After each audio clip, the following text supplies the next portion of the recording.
Oliver Cromwell is one of the most controversial figures in British history. A military leader, a political reformer, and a staunch Puritan, Cromwell played a key role in the English Civil War and the eventual execution of King Charles I. His legacy remains divisive. Some view him as a champion of democracy, while others see him as a ruthless dictator. Regardless of perspective, his role in the regicide of Charles I cemented his place in history as the man who ended the monarchy, if only temporarily. Early life and rise to power. Born in 1599 in Huntingdon, Cromwell came from a relatively modest background, though his family had connections to powerful Puritan circles. He entered Parliament in 1628 but initially made little impact.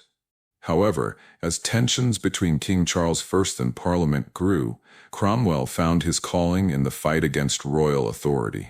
When civil war erupted in 1642 between the Royalists, supporters of the king, and the parliamentarians, Cromwell quickly proved himself as a formidable military leader. Cromwell organized and commanded the New Model Army, a highly disciplined and effective fighting force.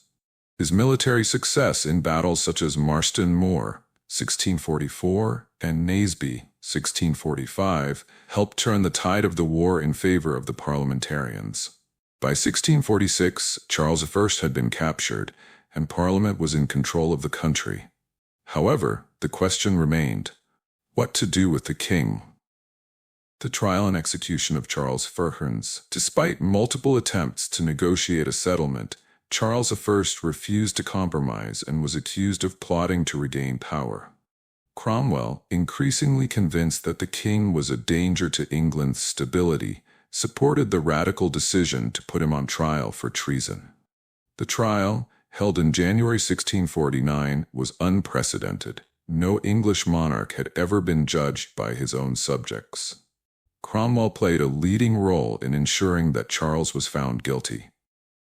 On January 30, 1649, Charles I was executed outside the banqueting house in Whitehall.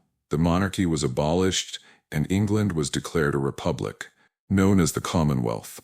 Cromwell's role in the king's execution earned him both admiration and condemnation. To some, he was the man who delivered England from tyranny. To others, he was a regicidal usurper, Lord Protector and rule of England. After Charles's death, Cromwell became the most powerful man in England. By 1653, he had dissolved Parliament and declared himself Lord Protector, effectively ruling as a military dictator. Though he introduced reforms and promoted religious tolerance for Protestants, his rule was marked by authoritarianism and repression. His harsh campaigns in Ireland and Scotland remain a dark stain on his legacy. Cromwell died in 1658, and within 2 years, the monarchy was restored under Charles II. In 1661, as an act of posthumous revenge, Cromwell's body was exhumed and hanged in public. Conclusion: Oliver Cromwell's role in the execution of Charles I forever changed England's political landscape. Though he sought to establish a more just government, his rule was often as autocratic as the monarchy he opposed. His legacy continues to spark debate. Was he a hero of democracy or a tyrant in disguise?